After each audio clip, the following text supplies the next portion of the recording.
श्री स्वामी समर्थ. माझे नाव रेणुका चेतन संकपाळ. मी निपाणी येथे राहते.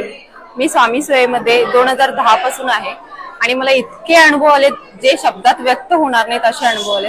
त्या पूर्ण या सगळ्या अनुभवामधला एक महत्वाचा अनुभव म्हणजे ज्यावेळी माझ्या वडिलांवर संकट येणार होते ते मला स्वामींनी नकळत मी इन्स्टा स्क्रोल करत होते त्यावेळेला अशी एक पोस्ट माझ्या समोर आली की तू असं विचार पण करणार नाही जी गोष्ट तुझ्या जीवनात घडणार आहे.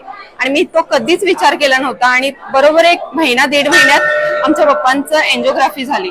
मग त्यांनी मला आधीपासून असे संकेत देत जातात की तुझ्या जीवनात असं काहीतरी होणार आहे. जे चांगले असू देत वाईट असू देत ते प्रत्येक वेळी मला काही ना काहीतरी संकेत देत जातात. आणि इतके अनुभव आलेत की त्यातनं काहीतरी प्रत्येक वेळी मला शिकायला भेटले. आणि मी 2010 पासून सेवेत आहे. मी इंचलकरंजी